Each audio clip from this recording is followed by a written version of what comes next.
Lieutenant Colonel Randall. Lieutenant Colonel Randall and Master Sergeant Sibley. Colonel Randall's been part of the program. Colonel, how long have you been part of this program? Since first flight. First flight with the Yankee and Zulu program. Colonel Randall, Lieutenant Colonel Randall was the XO for Scarface, so he was on the first unit that deployed this incredible machine overseas. And Colonel Randall, could you just tell us a little bit about that experience? Well, it was pretty interesting. We went over to the Helmand Valley, Helmand province of Afghanistan, and the squadron that was over there was flying in November. And that's obviously the reason we have this here, is to replace it. So we brought the Novembers out, took the Yankees in. It took about a 3-week period to build all 9 of them up, got them into the action. And that area runs from about 2,000 to 10,000, maybe 11,000 feet in the uplands. And we operated in the whole area and did all the variety of missions and learned some new things about the utility platform, things that we hadn't done with the November in a while, because it's limited on power, time on station. With this, we were capable of doing all the missions that we were tasked to do, and even dreamt up 1 or 2 other things that we could do for the ground commander while we were there. So not everybody's had the opportunity to serve in the military. Could you just describe assault support so they get a good understanding of what that's all about? Absolutely. A lot of the assault support mission is hauling the ground pounders into wherever they want to go, moving them from the safe home base to the area of operation, whether that's a village, a town, or just an area to set up some kind of perimeter. We'll move them into that area and let them off. And usually, the assault support role is usually taken up by like the CH-46, and they would come in and drop them in, and we would usually escort them with the Cobras.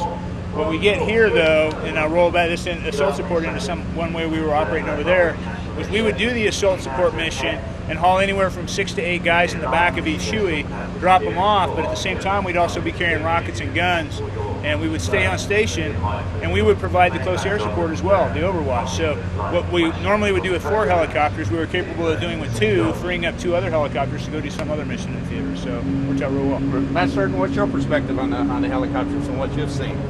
Yeah, basically what Colonel Randall said, sir. It was very gratifying for us to be able to answer the ground commander's wishes every time. There wasn't a mission that they came up with that we couldn't deliver on. So we'd be tasked with many different things throughout the day. We'd be anything from close air support to resupplies of food and water and ammunition during some prolonged engagements with the infantry Marines. Something as routine as maybe having the opportunity to pick up a Lance Corporal from one of the forward operating bases who needed to go home on emergency leave. We were able to drop right in and take him back to one of the main bases, so he was able to get home to take care of his stuff. So it was just very gratifying for me because as a former infantryman myself, I know how important it is to have the good air support.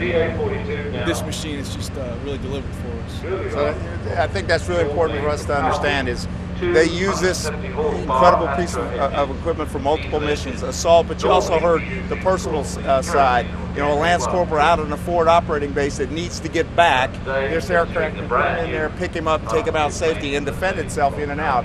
And that's, you know, the capability that this aircraft provides. And and the other thing I'd say from a Bell perspective, team, is it takes a total team effort. All of you are responsible for ensuring the success of this aircraft. It takes incredible men and women like the United States Marine Corps to utilize the aircraft, and collectively together, they're able to accomplish their mission, which is what we're trying to do day in and out.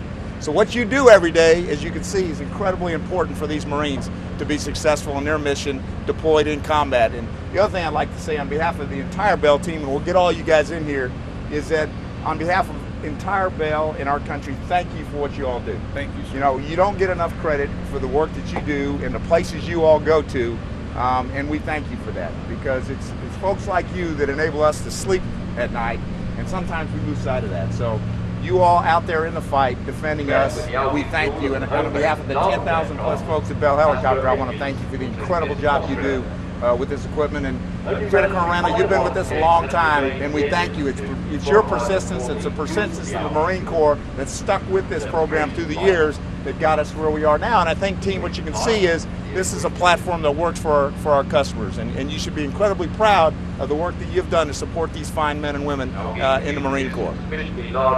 Hoorah! Hoorah, not hooah!